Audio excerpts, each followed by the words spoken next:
Halo dokter, selamat Halo, siang. selamat siang. Iya, dokter Yanti gimana nih kabarnya dok? Kabar baik, alhamdulillah. Oke dokter, akhir-akhir ini kesibukannya gimana? Kebetulan aku lagi sibuk kuliah karena memang aku pada tahun ini tahun pertama aku untuk melanjutin PhD, program S3 di Universitas Gadjah Mada, mendalami herbal medik dan jamu juga. Jadi sebelumnya makasih ya dok udah nyempetin waktunya buat ngobrol-ngobrol bareng aku di Dengan senang sini. hati. Jadi gini dok, aku sekalian konsul juga ngobrol-ngobrol. Kadang aku bingung nih dok, kan aku punya asam lambung ya, dan ternyata di lingkungan aku, teman-teman aku juga ternyata banyak juga kayak ngerasain perut mual, begah, terus kadang ada rasa panas di dada gitu dok. Padahal udah jaga makan dan udah rutinitas sehat juga. Nah itu kira-kira kenapa ya? Nah, jadi keluhan di lambung itu nggak melulu disebabkan karena makanan, nggak melulu disebabkan karena pola makan. Bisa karena pola istirahat, pola tidur yang tidak teratur, apalagi anak Gen Z biasanya tidurnya larut malam, Bener banget. istirahatnya jadi kurang, sehingga itu sangat mempengaruhi pada kesehatan pencernaan. Oh itu kayak kebiasaan sehari-hari yang sering kita nggak sadarin ya, dan Iya, ternyata betul. bisa memicu masalah lambung gitu ya Bisa dok? banget. Dan itu jarang disadari. Tahu-tahu kok lambungku sering perih, kok aku nggak mood setiap hari karena nggak enak di lambung di ulu hati gitu ya. Nah itu nanti lama-lama ujung-ujungnya apa? GERD. Iya benar, benar banget. Ternyata itu awalnya itu kayak kebiasaan sepele sehari-hari yang diulang-ulang terus ya. Betul. Nah kadang saat kita stres atau overthinking nih, malah larinya ke lambung. Itu kenapa bisa ya dok? Kan kita kepikirannya Iya, itu di otak ya, betul. tapi malah lambung yang kena itu kenapa ya? Ya, jadi sebetulnya antara lambung dan otak itu ada jalur komunikasinya sendiri. Namanya GERD-Band Axis, GBA. Nah, GERD-Band Axis inilah yang menghubungkan antara pencernaan dan otak. Ketika otak kita cemas, pencernaan juga akan berpengaruh, ya. Jadinya nggak enak gitu ya di perut, jadinya mual gitu ya. Kemudian apabila kita pencernaan juga lagi nggak enak, perut lagi bermasalah, diare dan segala macam, kita juga jadi nggak mood. Jadi jangan sepelekan pencernaan karena itu akan berpengaruh pada proses berpikir kita. Oh gitu ya. Nah kalau semisal menurut dokter tadi udah mention beberapa penyebab kayak sepele gitu kan, kayak kebiasaan sepele sehari-hari, semisal kayak begadang, telat makan gitu. Nah kalau semisal kita konsumsi kopi, makan pedas, kayak makan berantakan, itu apa emang langsung masalah ke lambung ya? Sebenarnya itu untuk men-triggernya. Triggernya itu bisa jadi kopi, bisa jadi karena telat makan. Kalau misalkan lambung kita nggak bermasalah, seringkali kalaupun kita minum kopi nggak ada masalah gitu kan. Nah karena lambung kita sudah bermasalah, seringkali asam lambung meningkat, terus kita menunda makan, sehingga lama-kelamaan lambung kita luka. Ketika ada kopi yang memang dia akan terasa asam ketika masuk lambung, meningkatkan sekresi asam lambung sehingga semakinlah terasa keluhannya. Jadi sebetulnya kita harus perbaiki dulu nih kondisi lambung kita ya agar bisa tahan terhadap rasa asam, agar bisa tahan ketika kita lagi capek gitu ya. Jadi tidak semuanya melulu disebabkan karena makanan, tetapi pola hidup keseluruhan. Oke, jadi seperti kayak pola makan, pola hidup Ya, semuanya tuh ngaruh ke lambung ya dok? ngaruh banget. Kan masalah lambung ini ada bermacam-macam ya, yang aku tahu kayak misal ada MAH, terus ada asam lambung, ada GERD. Nah itu cara ngebedainnya gimana dok? Ya, jadi gangguan lambung itu ada beberapa perbedaan ya, ada beberapa jenis gitu ya. Kalau misalkan masih di keluhan-keluhan awal, gejala-gejala awal, biasanya karena gangguan asam lambung. Gangguan asam lambung itu yang seharusnya gitu ya, asam lambung normal diproduksi, tapi dia dipicu menjadi lebih banyak sehingga membuat asam lambung itu mengiritasi lapisan lambungnya. Nah biasanya kenapa asam lambung meningkat? Salah satu pencetus yang paling sering adalah stres. Stres.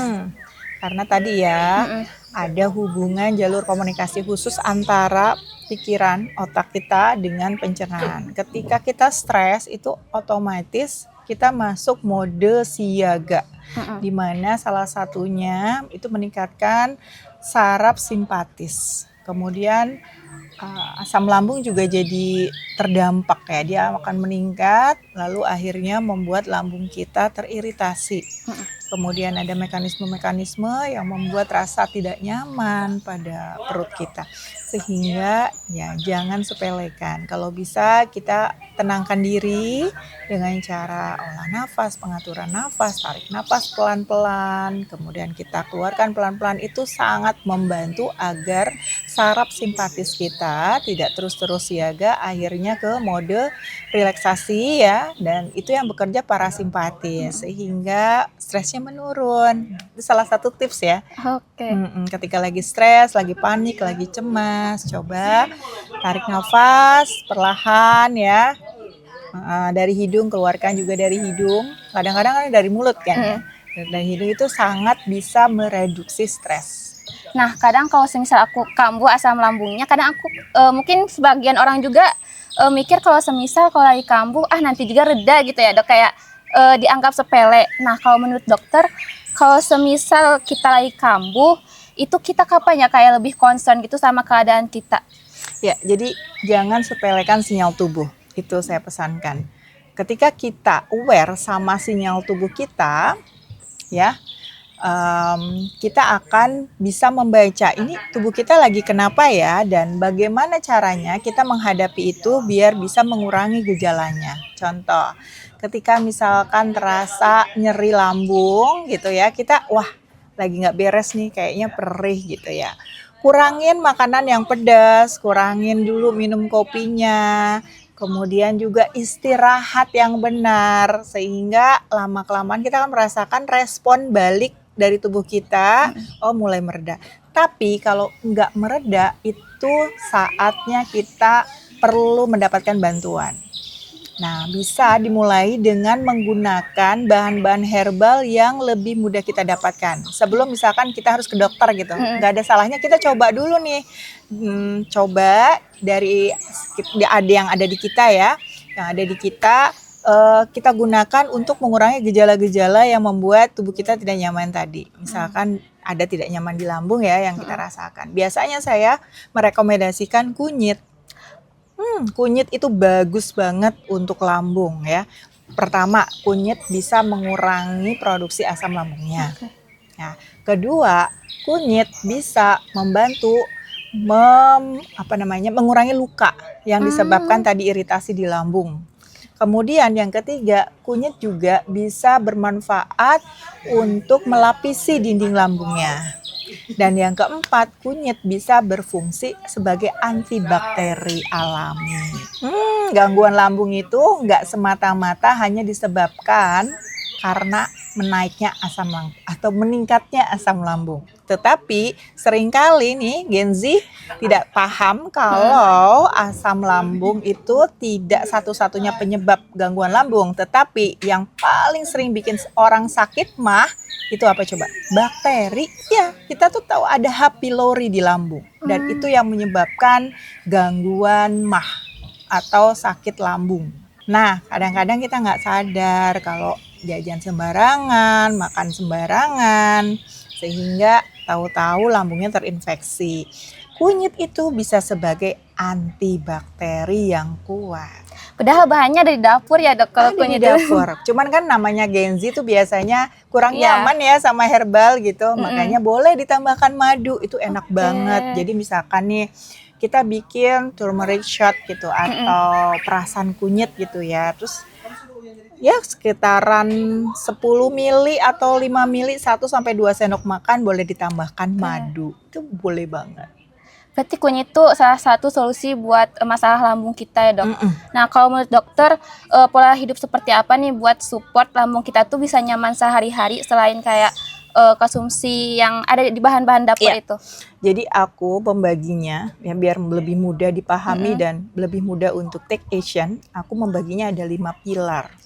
Kita ibaratkan tubuh kita itu seperti rumah. Rumah itu dibangun atas beberapa tiang atau pilar, dan pilar itu yang akan membuat tubuh kita kokoh. Betul?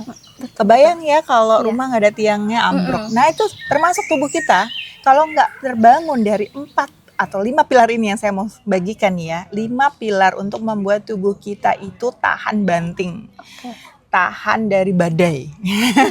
Badai itu kita analogikan penyakit ya, atau virus, bakteri, infeksi apapun lah itu. Nah, tubuh kita itu ibarat dibangun dari 5 pilar itu. Yang pertama, pola makan. Pola makan. Iya, pola makan. Pola makannya seperti apa? Pertama jenis makanannya, yang kedua waktu makannya, ya kan? Lalu banyak makanannya. Makan ketika lapar, berhenti sebelum kenyang. Itu salah satu kuncinya. Itu sunnah Nabi juga ya, Dok? Iya, betul. Kemudian yang kedua nih, pola nafas. Seperti yang tadi ada saya pola bilang, nafas ya? ada. Bayangkan, nafas itu kan setiap detik kita lakukan ya. Betul. Kita otomatis gitu, kalau nggak nafas ya udah dong kita meninggoy, ya kan? Jadi seringkali nafas itu tidak kita hiraukan dan sebenarnya kita bisa mengatur nafas kita. Contohnya tadi seperti yang aku bilang, aku sempat share gimana cara mengatur nafas ketika kita lagi cemas, ketika kita lagi panik, ketika kita lagi stres. Atur nafas sehingga nafas kita akan membuat sistem saraf kita akan lebih rileks. Contohnya gini ya, tarik nafas, tahan pelan, buang lagi, ya. Sesimpel itu, lakukan berulang-ulang sampai kita merasa nyaman. Yang ketiga nih, pilar yang ketiga, yaitu gerak, aktivitas kita. Jadi pola aktivitas ini juga sangat berpengaruh terhadap pola hidup. Aktivitas yang seperti apa? Yang aktif bergerak, ya. Yang ketika kita menyadari bahwa gerak itu ada tujuannya. Membuat kita lebih sehat, membuat kita lebih berenergi dibandingkan kita hanya tidur-tiduran, mager, ya. Karena dengan gerak itu mengaktifkan sistem saraf kita, mengaktifkan imunitas kita gitu ya. Justru tadi kalau misalkan pengaruhnya ke sistem saraf itu akan membuat tubuh kita lebih rileks dan juga sistem imunitas kita akan teraktivasi dan kalori juga otomatis akan terbakar. Kemudian semua persendian juga kan akan digerakkan sehingga mengurangi kekakuan sendi. Bahkan melancarkan peredaran darah sehingga yang kita tadinya merasa stres, kemudian merasa tertekan, gerak aja dulu ya. Yang penting gerak aja dulu. Insya Allah nanti pelan-pelan yang overthinking segala macam itu akan teratasi. Nih tips nih buat anak-anak Gen Z yang mengaku sering overthinking atau OT ya. Apa sih namanya? OVT. Buat Gen Z yang ngakunya sering OVT akhir-akhir ini boleh dicoba tips dari saya. Ketika kamu lagi ngerasa overthinking, gak usah mikirin apa, just do it. Lakukan jalan kaki pagi-pagi ya minimal 30 menit. Jalan aja. Entah itu mau depan rumah, entah itu mau deket kebun, asal jangan pinggir kali takut ke jurang. Ya, asal jangan pinggir jalan banget takut ketabrak. Jadi hati-hati. Nah, dengan jalan kaki itu akan mengaktifkan sistem tubuh kita gitu ya.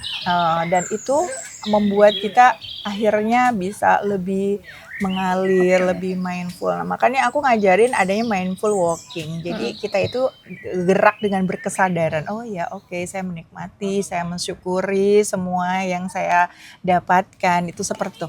Itu baru pilar yang Empat. Ya, yang keempat. Kemudian yang kelima.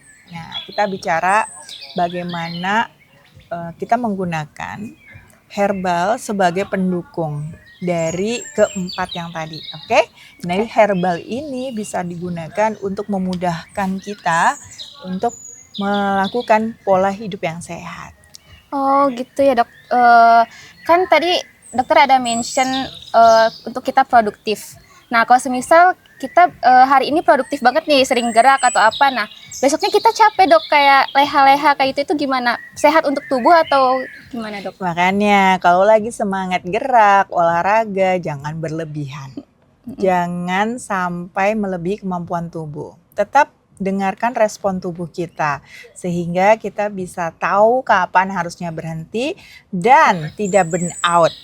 Iya kan? Iya. Kalau capean gitu biasanya karena kelebihan exercise-nya. Nah, kalau misalkan yang penting adalah konsistensi karena konsistensi adalah kunci.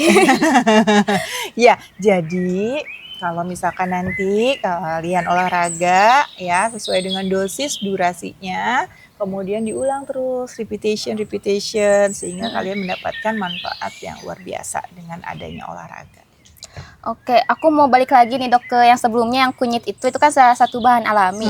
Nah kalau dokter ada rekomendasi lain lagi kan nih buat permasalahan lambung yang aman bikin lambung kita sehat selain kunyit itu? Iya, tadi seperti aku bilang bahwa gangguan lambung yang sering tidak disadari karena adanya infeksi. Betul. Dan infeksi ini kalau kita mau obati agak sulit ya, karena tadi bakterinya kadang bandel dan sudah lama tuh ada di sana. Tapi ada loh herbal dengan antibakteri yang kuat. Boleh di-spill gak dok? Ya, yang aku pelajari herbal dengan kandungan antibakteri yang kuat, antivirus yang kuat itu Andrographis paniculata atau Sambiloto. Oh, aku baru dengar nih dok Sambiloto. Boleh dijelasin nggak apa itu Sambiloto? Iya, jadi si Sambiloto ini terkenal dengan Raja Pahit penangkal penyakit. Jadi Sambiloto ini adalah sebuah herba. Herba itu tanaman yang digunakan seluruhnya kecuali akar. Jadi boleh dari mulai daunnya, batangnya gitu ya kita bisa gunakan. Memang khasnya daunnya itu pahit banget. Tapi kita cukup gunakan sedikit aja gitu. Jadi kadang-kadang justru kalau orang zaman dulu ya kalau nggak pahit tuh nggak mempan gitu ya. Itu cuman ini aja sih sugesti ya. Jadi bahkan ada jamu namanya pahitan.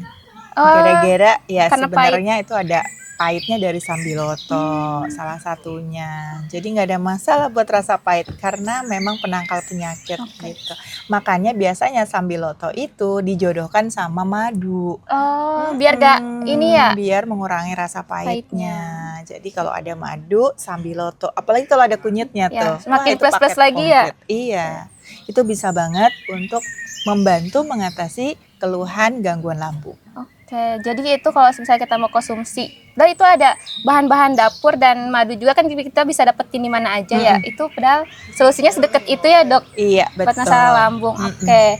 Nah, aku mau tanya nih dok, kan aku kadang nyobain jamu juga ya. Terus kalau semisal dari rasa dari herbal itu kadang ada after taste-nya atau aroma itu kayak berubah-ubah, itu aman gak ya dok? Kira-kira normal gak? Nah itu harus betul-betul kita itu selektif ya, selektif untuk menggunakan herbal-herbal yang ada di pasaran. Ya makanya aku selalu memberikan edukasi, memilih herbal yang terpercaya. Pastikan gunakan herbal yang ada BPOM-nya, nomor registrasi BPOM. Boleh aku contohin gak sih? Boleh dok. Ini di sini nih. Nah. Ini nih ya, ada logo Badan POM. Nih ya, ini nih harus nampak di kemasan. Jadi jangan gunakan herbal yang abal-abal. Nih, di sini harus ada logo Badan POM, ada nomor registrasinya. POM TR sekian. Teman-teman bisa langsung menuju ini ya, website BPOM. Cek BPOM ada di websitenya, tinggal tulisin lagi nomor registrasi ini, pastikan yang tertera di website dengan yang tertera di kemasan itu sama. Karena ada brand yang nakal loh. Oh ada yang... Iya, yang di sini sama yang dicantumkan di website yang diregistrasikan itu berbeda. Itu bahaya, harus curiga. Loh itu sama-sama herbal dok? Iya, produk-produk herbal kalaupun nakal ya tetap aja jadinya herbal abal-abal ya. Makanya saya selalu memberikan edukasi ke masyarakat bagaimana cara menggunakan produk di pasaran yang aman. Oke, ini ya. Jadi cek klik itu yang pertama cek kemasannya. Oke? Cek kemasannya baik atau tidak. Kalau udah penyot, kalau udah kelihatan ya. Kalau udah nggak layak ini gitu kan. Terus kemudian cek izin edar. Nih izin edarnya nih. ada nomor TR itu izin edar. Pastikan kalau misalkan masih kepo gitu ya, masukin aja nih nomornya ke website cek BPOM ya.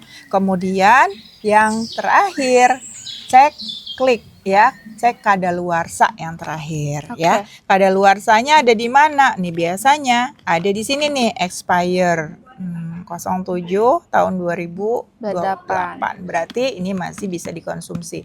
Karena seringkali banyak produk di pasaran yang expire kita tidak sadari karena abai dengan cek klik tadi. Padahal BPOM ini sudah memberikan panduan cara mengkonsumsi obat herbal yang aman yang tersedia di pasaran. Oke. Aku notice di sini, Dok, ada POM TR ya. Itu maksudnya gimana, Dok? Kan ada POM TR, ada POM MD ya. Iya. Itu cara ngebedainnya. Jadi berarti kalau POM TR produk ini dalam kategori jamu ya. Jamu berarti sudah dikategorikan sebagai obat tradisional jamu. Karena ada juga yang setelah jamu itu obat herbal terstandar, dan yang ketiga itu fitofarmaka.